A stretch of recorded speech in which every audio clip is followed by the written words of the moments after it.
네, 고려와 거란이 3번 전쟁을 합니다. 993년에 1차 침략, 1010년에 2차 침략, 그리고 1018년에 3차 침략이 있는데 1018년부터 1019년 초까지 이 3차 침략 때 했던 전쟁, 이것이 말하자면 하이라이트죠. 오늘은 고려 거란 3차 전쟁입니다. 3차 침략이 시작된 것은 고려사에는 기록이 없고 묘사의 기록에 따라서 1018년 10월 27일입니다. 적어도 이때 거란에서 고려 침략을 결정을 한 거예요.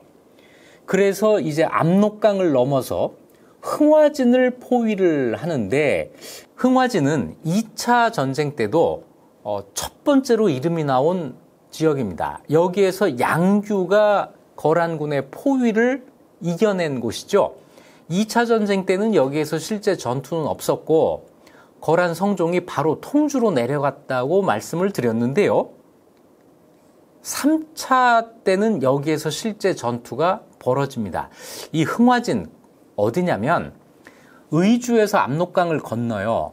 그래서 남쪽으로 한 20km 정도 떨어진 곳이에요. 그런데 거기 아마 압록강에 지류 하나가 흐르고 있었던 것 같아요. 큰 하천이 있었다, 이런 곳입니다. 왜 그러냐면 이 흥화진 전투에 대해서는 비교적 구체적인 기록이 있는데 물하고 관계가 있었거든요. 그래서 흥화진 주변에는 큰 하천이 있었다라는 걸 이제 알 수가 있는데요. 자, 고려사 기록 한번 보죠. 고려사에서 흥화진의 전투는 1018년 12월 10일로 기록되어 있습니다. 이때 거란 부마 소손령이, 이건 소손령이 아니라 소배압이다라고 전에 한번 말씀을 드렸죠. 소배압이 침입하면서 병사가 10만이라고 했다. 다시 얘기해서 10만이다가 아니고 그들이 10만이라고 했다예요. 그러니까 아마 10만보다는 훨씬 적은 군대였을 텐데, 자, 어쨌거나 10만을 호하면서 우리가 10만이야 라고 하면서 내려온 거예요. 이때 강감찬이 서북면 행영 도통사로 있었는데 왕은 강감찬을 상원수로 임명하고 대장군 강민첨을 부원수로 해서, 강민첨이 여기 나오는데 강민첨 얘기는 나중에 따로 한번 말씀을 드리겠습니다. 상원수, 부원수로 시켜서 이 원수는 출정군의 조직이에요. 군대를 동원해서 어디로 갈 때 이때 임시로 이 군대를 지휘할 지휘관을 상원수, 부원수 또는 도원수, 원수 이런 식으로 이름을 붙이는 겁니다. 군사 20만 8,300명을 거느리고 영주에 주둔하겠다. 영주 어디죠? 안북 대도보가 있었던 바로 그 지역, 안주라고 하는 이름으로 불린 그 지역입니다. 여기가 강감찬의 주둔지예요. 여기가 고려군의 주둔지인데 이걸 이제 본진으로 하고 거란군과 싸울 준비를 하는 겁니다. 강감찬이 흥화진에 이르러, 이 기록을 보면 강감찬의 본진이 안주에 주둔했고 이 가운데 흥화진까지 군대를 끌고 강감찬이 간 거예요. 거기에 가서 기병 12,000명을 뽑아서 요 12,000명은 강감찬이 지휘한 거죠. 산골짜기에 매복시킨 뒤 큰 동아줄로 소가죽을 꿰어서 성 동쪽에 큰 하천을 막고 기다렸다. 그림이 그려지시죠? 하천을 이렇게 소가죽으로 이렇게 막은 거예요. 그래서 물을 막아놓고 있었다. 적이 이 하천을 건너자 물줄기를 트고, 그러니까 물이 이제 확 한꺼번에 쏟아져 나와서 수공으로 적을 공격을 한 거죠. 이런 상태에서 이 산골짜기에 매복시켜 두었던 복병을 돌격시켜서 거란군을 크게 패배시켰다. 이 전투 장면에 대해서 의문을 표시하는 사람들이 많이 있죠. 첫째, 해가 겨울인데 12월 10일입니다. 겨울인데 과연 물이 안 얼고 수공을 할 정도로 수량이 많았을까? 이거 하나. 또 한 가지는 사람을 이렇게 덮어버릴 정도의 그 물인데 이걸 소가죽으로 막을 수가 있다고? 이거 하나. 이 두 가지 때문에 이 흥화진 전투 장면의 이 기록을 의심하는 경우가 있어요. 사실은 의심이 되죠. 그런데 어쩔 수 없습니다. 기록이 똑부러지게 이렇게 돼 있어요. 기록이 이렇게 되어 있는데 그거 아니야 라고 무시하고 넘어갈 수는 없겠죠. 그리고 이 흥화진 전투의 상황을 기록한 요사를 보면 요사에도 요 정황이 기록이 돼 있습니다. 1018년 12월 달 기록인데요. 소배압 등이 고려와 다타이하에서 싸웠다.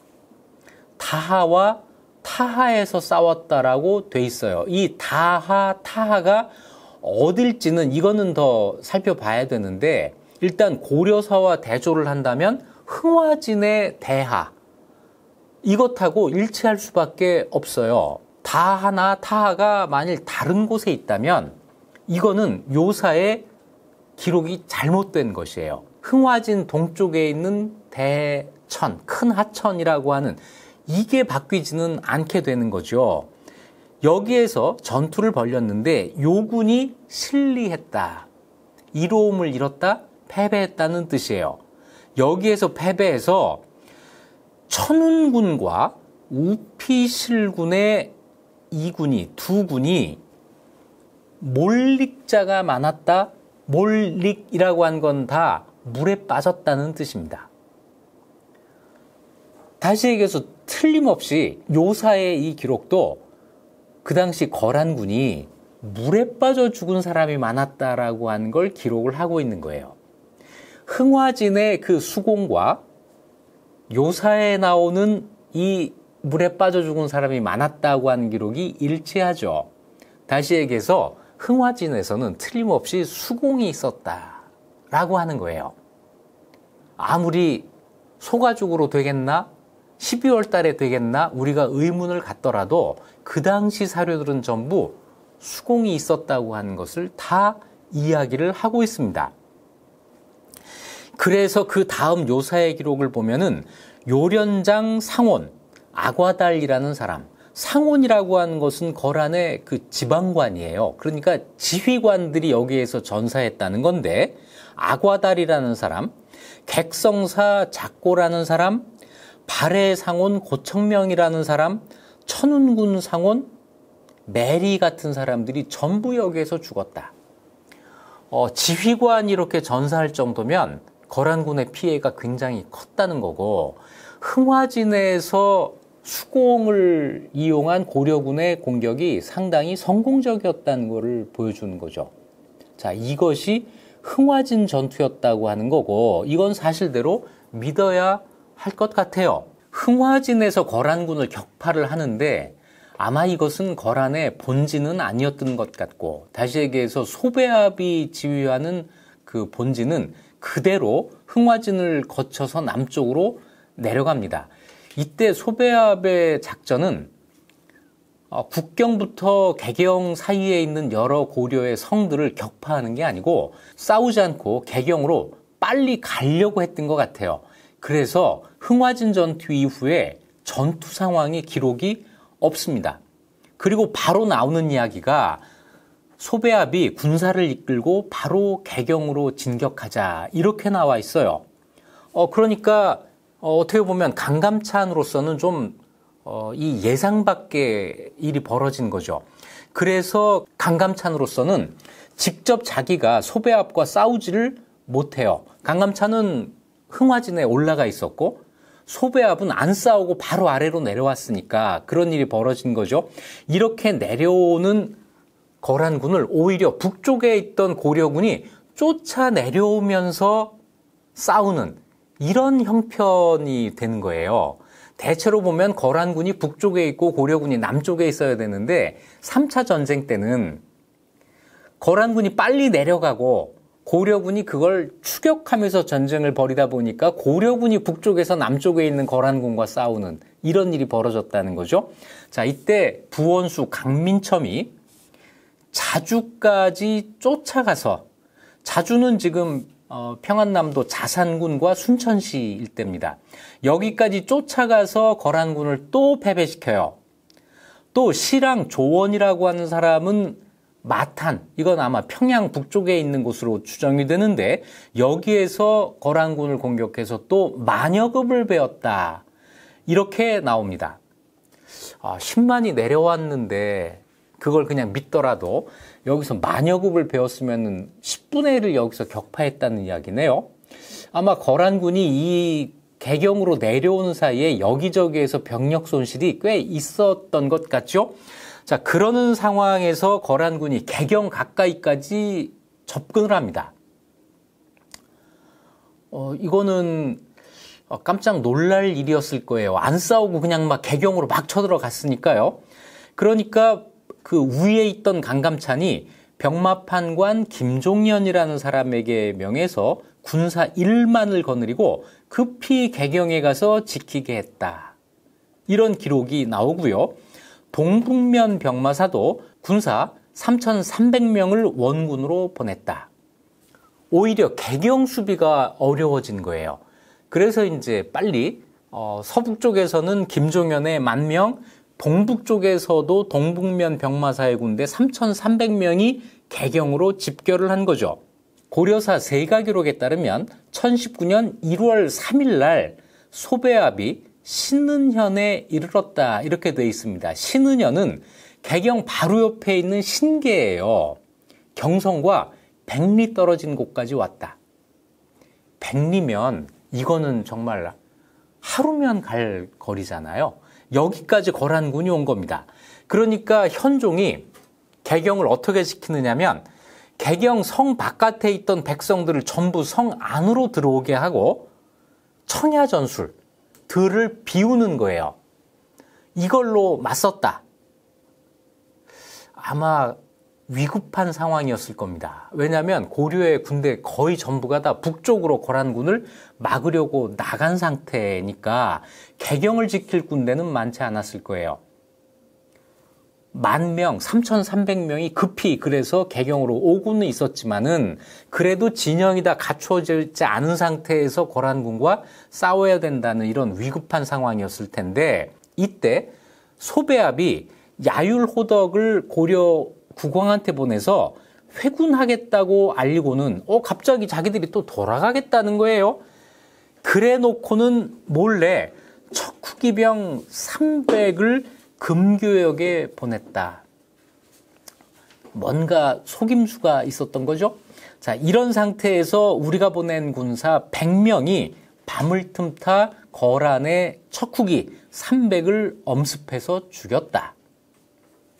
자, 아마 이러고 있는 사이에 김종연의 군대도 오고 동북면에서 군대도 오고 해가지고 개경 방어가 이제 단단해졌을 거예요. 자, 이렇게 되니까 소배압이 군대를 돌려서 후퇴하기 시작합니다. 후퇴한 길은 온 길하고는 다르게 내륙 쪽 길을 타고 간 것 같아요. 연주, 여기가 지금 평안남도 개천이고 위주, 이건 평안북도 영변입니다. 자, 이쪽으로 해서 올라가는데 후퇴하고 있던 강감찬이 기습해서 500여 급을 베었다라는 기록이 나오고요. 이렇게 해서 운명의 땅이죠. 귀주에서 거란군과 고려군이 만나게 됩니다. 자, 귀주 2월 1일이에요. 거란군이 귀주를 지나가자 강감찬 등이 동쪽 교회에서 맞아 싸웠는데, 그러니까 귀주에 성이 있었을 텐데 성에서 싸운 게 아니라 성 바깥에 동쪽 교회에서 싸운 거예요. 양쪽 군사들이 서로 대치하며 승패를 결정짓지 못했다. 자, 요것이 이제 귀주 전투의 시작인데요. 이 귀주 전투에 대한 기록에는 검차 이야기가 안 나옵니다. 다시 얘기해서 귀주 전투에서는 검차가 동원되지 않았다고 보는 게 맞아요. 그리고 이 귀주 전투를 그리면서 굉장히 넓은 들에서 막 기병하고 검차하고 어우러져서 싸우는 이런 장면이 연출이 되는데 귀주가 그렇게 넓은 들이 아니죠. 여기는 귀주 분지 또는 구성 분지라고 불리는 하나의 분지 지형이에요. 산으로 둘러싸여 있는 분지입니다. 여기에서 전투를 벌인 거기 때문에 그렇게 대규모의 기병전, 검차진 이런 거는 여기에 나올 수가 없는 거죠. 이 귀주 분지 안에 또 산성도 있어요. 거기에 보면은 이구산이라고 하는 산이 있고, 이구산 해발 높이가 511m 정도가 되는데 그 산을 중심으로 해서 고려시대에 쌓은 귀주 산성이 지금도 흔적이 남아있다고 합니다. 저는 정말 통일되면, 아니죠, 통일되기 전에 남북 교류가 되면 여기를 가장 먼저 가보고 싶어요. 어떻게 생긴 곳인지. 정말 여기는 고려가 강동 6주 중에 하나니까 거란으로부터 이제 영토로 인정받은 곳인데, 귀주 전투에서는 한 번도 진 적이 없어요. 도대체 어떻게 생겼길래 그렇게 싸움을 잘하냐. 꼭 한번 가보고 싶어요. 그리고 거란군과 고려군이 있었던 자리도 좀 생각해 봐야 될 것 같은데요.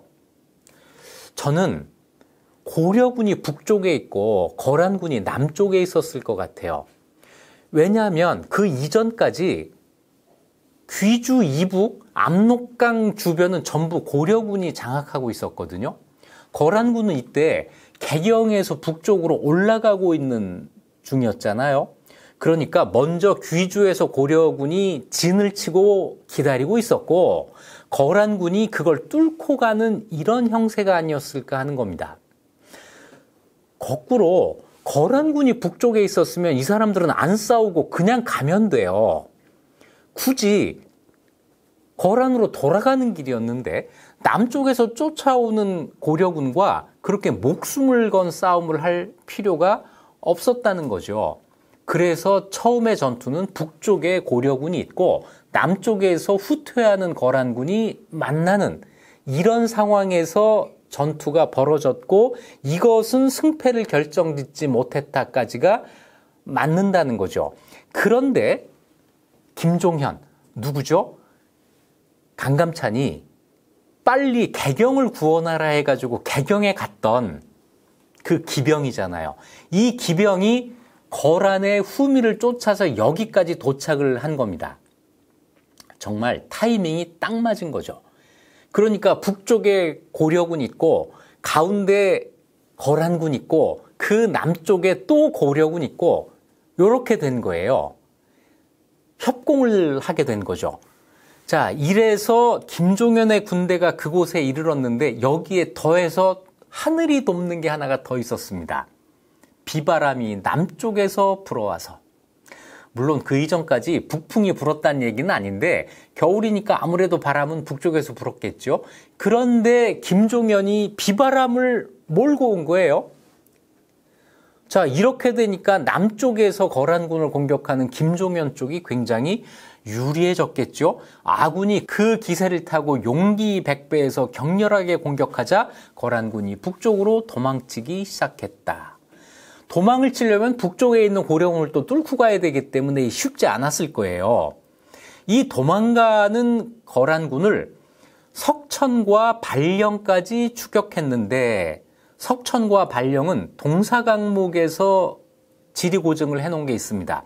석천은 팔령천, 발령은 팔령산이라고 지리고증을 해놨죠. 여기까지 추격을 했는데 그 과정에서 거란군이 많은 피를 흘려요. 시체가 들을 덮었고 사로잡은 포로, 노획환, 말, 낙타, 갑옷, 병장기는 이루다 셀 수 없는 정도였다.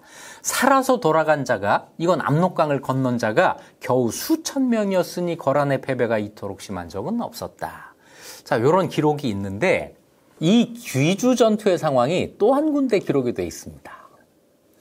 고려사 강민첨 열전인데요. 강민첨 열전에 나중에 강민첨이 죽은 다음에 강민첨에 대한 포상 기록이에요. 문종이 즉위했을 때 1046년에 제서를 내려 이르기를 대중상부 11년에 거란이 난입했을 때, 자, 이때 병부상서 지중추원사 강민첨이 용감하게 싸워 발령의 들에서 크게 승리하니 거란이 북쪽으로 달아나면서 버리고 간 무기와 갑옷들로 다니는 길이 막히고 끊어졌다. 길이 막힐 정도로 막 산더미처럼 이런 게 쌓였다는 거예요. 이때 포로가 되거나 죽은 자가 만급이나 되었다. 이런 기록이 있습니다. 10,000명을 참했다라는 기록이 있고요. 그 다음에 귀주에서 얼마가 죽었는지 모르겠지만 시체가 들을 덮었다라는 기록이 있고요. 강민첨은 귀주 전투에 참전한 게 아니고 이 귀주에서 도망가는 거란군을 발령까지 쫓아가서 거기서 싸웠어요. 여기에서 만급을 또 죽이거나 사로잡거나 했다는 거고 계속 만 단위의 손실이 거란군에 있었던 거죠. 그러고 보니까 10만이 와서 수천 명이 돌아갔다고 하는 고려사 기록이 아주 잘못된 것은 아닌 것 같아요. 물론 10만이었을까 아니면 그보다 적은 수만 명이었을까 하는 이 문제는 아직도 남아있죠. 자, 이렇게 해서 3차 전쟁이 고려의 대승으로 끝납니다.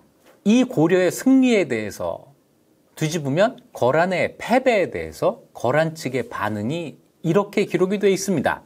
거란주가 패전 소식을 듣고 대노하여 소배압에게 사자를 보내 말하기를 내가 적을 얕잡아보고 적국 깊이 들어가 이런 지경에 이르렀으니 무슨 면목으로 나를 보려는가. 짐은 너의 얼굴 가죽을 벗기고 그런 후에 죽일 것이다 라고 하였다. 이건 한번 한 이야기인데 이것이 고려 쪽에만 나와 있고 거란 쪽 기록에는 나와 있지 않아서 실제로 거란주가 이런 이야기를 했는지는 교차 검증이 안 되는 상태인데요. 적어도 여기에서 한 가지는 분명해요. 거란군이 고려를 얕잡아보고 고려 깊이 들어왔다가 패배한 것이다. 이건 다시 얘기해서 소배압이 전투를 벌이지 않고 개경까지 깊이 들어왔다는 이 전술상의 실패를 지적한 것이에요. 이런 지적을 뒤집어 보면 싸우지 않고 계속 아래로 내려왔다 라고 추정했던 그 설명이 맞는 거죠. 대체로 거란은 고려와 전쟁을 하면서 자기들이 패배했다고 하는 기록은 잘 남기지 않는 경향이 있는데 3차 전쟁의 실패에 대해서만큼은 분명하게 기록을 남겼습니다. 요사 1019년 3월 18일 기록인데요. 소배압 등이 고려에서 돌아왔다라는 기록입니다. 거기에 보면 좌신률, 신룰에 걸려서 신룰이란 건 뭐냐면 출병에서 기율을 지키지 않은 죄 이겁니다. 패배의 책임을 물었다는 거죠. 그래서 그 죄를 조사한 다음에 풀어주었다. 거란이 자기들이 패배했다고 한 걸 분명히 밝힌 기록이에요. 그만큼 고려의 이 승리는 거란으로서도 부정할 수 없는, 기록하지 않을 수 없는 그 정도의 승리였다는 거죠. 자, 3차 전쟁은 이래서 고려의 귀주 대첩으로 끝이 납니다. 자, 강감찬이 개선하자 왕이 영파역까지 나가서 맞이했다. 영파역은 개경에서 북쪽으로 한 30km 넘게 떨어진 곳이에요.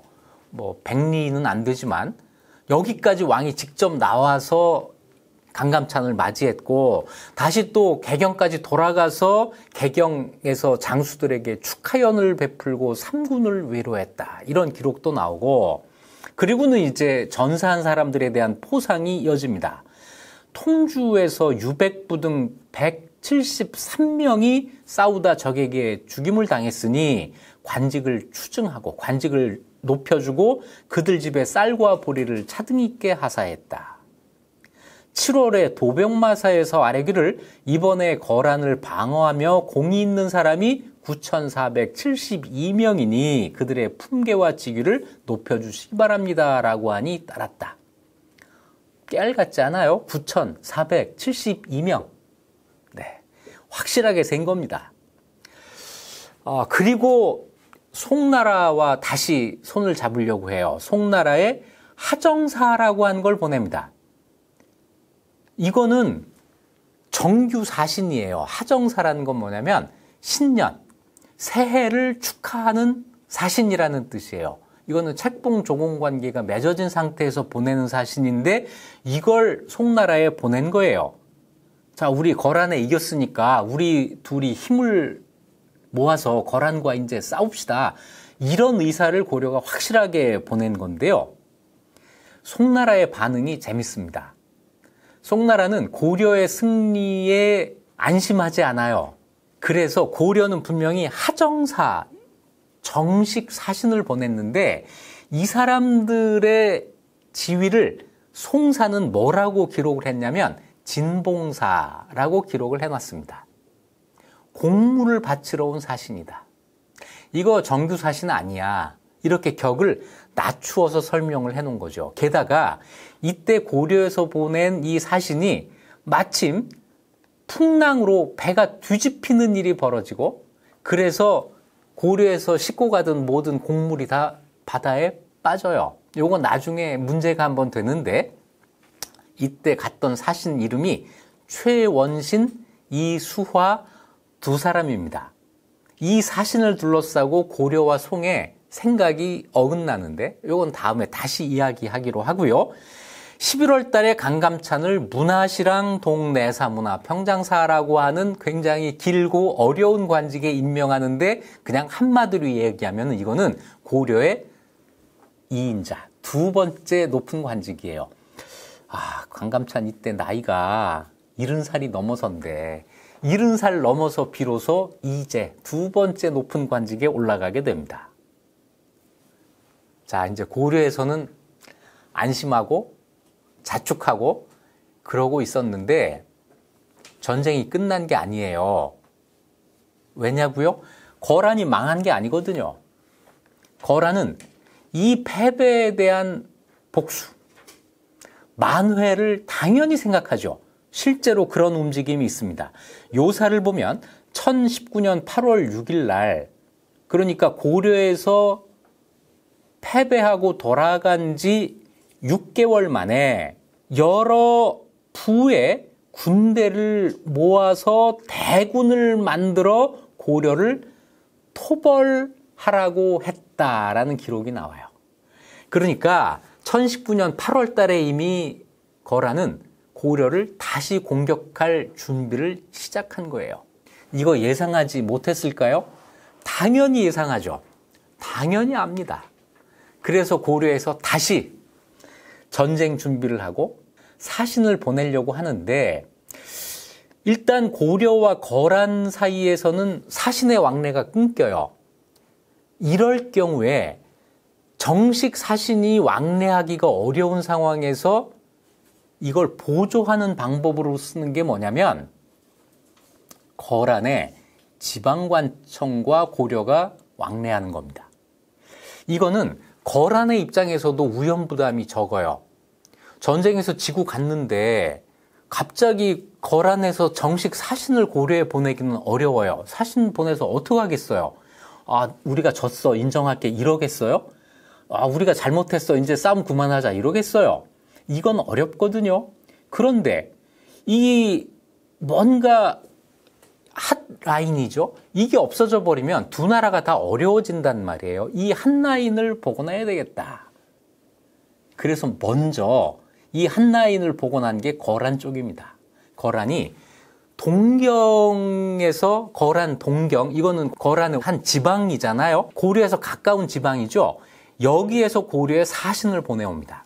이게 뭐 잘못돼도 거란 조정에서는 그거 우리가 시킨 거 아니야. 걔들이 마음대로 한 거야. 뭐 이래버리면 되는 거죠. 고려에서도 조정에서는 사신이 안 오지만 거란의 한 지방과 왕래하는 거는 아무런 문제가 안 되죠. 이걸 통해서 뭔가 서로 간의 대화의 창구를 만들려고 하는 거예요. 아마 이렇게 해서 이야기가 시작된 것 같아요. 아마 이제 서로 짜는 거죠. 이렇게 하면 이렇게 하고 이래서 우리 서로 전쟁을 안 할 수 있는 방법을 좀 세상이 볼 때 좀 이렇게 서로 체면을 안 구기는 방법으로 어떻게 해보자. 아마 이런 얘기가 있지 않았을까 싶은데 결국에 1020년 2월 달에 귀주대첩 딱 1년 뒤에 고려에서 거란에 사신을 보내 표문을 받들고 번국이라고 칭하고 공물 바치는 것을 예전처럼 할 것을 청한다라는 거예요. 고려에서 상하 관계를 먼저 요청하는 이런 모양을 만들어 가는 거죠. 그러면서 동시에 우리가 잡아두고 있는 거란 사신을 보내겠습니다. 라고 얘기를 합니다. 이 거란 사신 이름이 지랄리라는 사람인데요. 지랄리. 이게 누구냐면 1015년에 거란에서 강동 6주 반환 요구하면서 이제 사신이 왔는데 이 야율 행평이라는 사람을 6년 동안 붙잡아 두고 있다가 이때 보낸 거예요. 억류했던 사신을 보내는 거는 이거는 화해의 제스처죠. 우리 그만 싸웁시다라고 하는 이런 얘기예요. 1020년 2월 달에 고려가 그랬는데 거란에서는 어떤 기록이 있느냐면 그해 5월 달에 고려 왕순이 현종이 표를 올려 칭번 납공, 번을 칭하고 공물을 바칠 것을 전처럼 할 것을 청하고 억류하고 있었던 지랄리를 돌려보냈다. 고려사 1020년 2월 기록하고 요사의 1020년 5월 기록이 정확하게 일치하고 있는 거죠. 그래서 지랄리가 야율 행평이 거란으로 돌아오는데 요사에 따르면 지랄리는 고려에 6년 동안 있었고 충절을 꺾지 않았다. 그래서 이마라고 하는 이건 관직입니다. 좀 생소한데 문한을 담당하는 거란의 관직이에요. 여기에 임명했다라고 하는 기록이 나옵니다. 고려에서는 1020년 3월 달에 거란사실 야율 행평을 돌려보냈다라고 하는 기록이 나와요. 자, 그러니까 억류했던 사신 돌려보내고 이제 우리 책봉 조공관계 복원합시다. 이건 다시 얘기해서 이렇게 하고 그만 싸웁시다. 이렇게 된 거죠. 그리고 거란 쪽 기록에는 뒤에 이런 기록 하나가 더 나와요. 고려 국왕의 죄를 풀어주고 아울러 그 청을 윤허했다. 이거는 거란의 체면 살리기용 기록입니다. 무슨 죄를 풀어줘요? 안 풀어주면 어쩔 건데요. 자, 그래도 거란이 황제국으로서의 체면을 이렇게 살리면서 고려의 요청을 받아들이는 형식으로 책봉 조공관계를 복원하고 전쟁을 그만하기로 하면서 비로소 평화가 온 거죠. 우리가 쉽게 생각하는 대로 귀주대첩으로 승리해서 바로 평화가 온 게 아닙니다. 고려가 이겨서 거란을 물리쳐서 평화가 왔다고 하려면 거란이 이 전쟁으로 심각한 타격을 받아서 국력이 쇠퇴했거나 망했거나 했어야 되는데 거란은 이 이후 100년 동안 동아시아의 패권 국가로 여전히 유지가 됩니다. 전쟁에서 이겼기 때문만이 아니다라는 거죠. 자, 이때부터 이제 관계 정상화를 시작을 해요. 고려에서 먼저 송나라에 보냈던 그 사신 2명, 아직 이름 기억하고 계세요? 최원신, 이수화를 유배합니다. 유배한 이유가 송나라에 가서 무리를 일으켰으므로 이렇게 돼 있어요. 그 무리를 일으킨 게 뭐냐면 곡물을 바다에 빠뜨렸던 그건데 이건 사실은 사신들이 잘못한 게 아니고 처벌할 일이 아니죠. 뭐냐면 고려에서는 송과 왕래했던 사실을 어떤 형태로든 처벌을 한 거예요. 이렇게 하면서 거란에 보여주는 거죠. 우리가 송에 접근했던 것은 확실히 잘못된 것이고 그 사신도 처벌을 했어. 아주 소심한 반성문 같은 거를 이런 식으로 쓴 거예요. 그리고 이해에 최재안이라는 사람을 거란에 보내서 천령절, 이거는 거란 황제의 생일을 축하했다. 그런데 또 동시에 김맹이라는 사람을 송에 또 보내요. 이 양다리 외교를 복원하는 것 같은 이런 자세를 보이는데 사실상은 이후 거란과는 계속 사신왕래를 하고 송과는 사신왕래가 거의 없습니다. 아마 김맹이 송해가 산 것은 아마 이 사정을 송해 알리기 위한 거였을 거예요. 이제 거란과 책봉 조공 관계를 회복했다 하는 사실을 송해 알리기 위해서 사신을 보낸 거겠죠. 그리고 그로부터 2년이 지나서 1022년 4월 달에 거란이 사신을 보내와서 고려 국왕을 책봉합니다. 거란과의 책봉 조공 관계가 정식으로 복원이 됐고 이때부터 거란 연호를 다시 사용하기 시작해요. 자연스럽게 이때까지 쓰던 송해 연호는 이제 사용하지 않게 된 거죠. 그래서 1016년부터 사용하던 송해 연호가 딱 6년 동안 사용이 된 거예요. 송과의 공식적인 관계는 끝납니다. 그런데 송에서는 계속 미련을 가져요.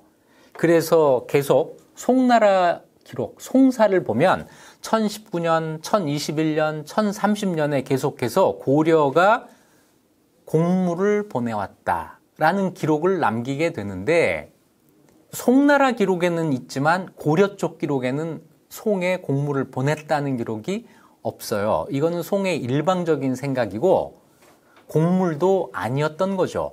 가지고 간 사람도 고려의 관리가 아니고 아마 상인을 통해서 송과 비공식적인 접촉을 한 이 사실을 송 쪽에서는 고려가 공물을 바쳤다라고 기록을 한 걸 거예요.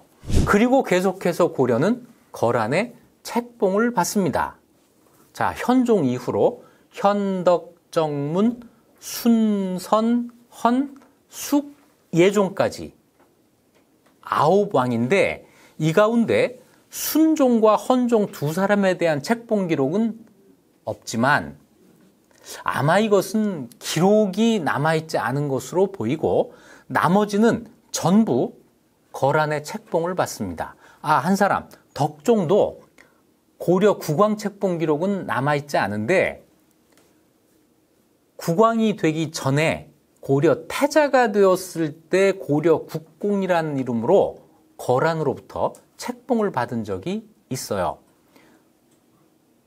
중요한 건 뭐죠? 거란이 망하지 않았다. 고려와 거란의 관계가 단절된 것도 아니다. 오히려 거란의 고려 국왕에 대한 책봉이 계속 이어졌다라는 거죠.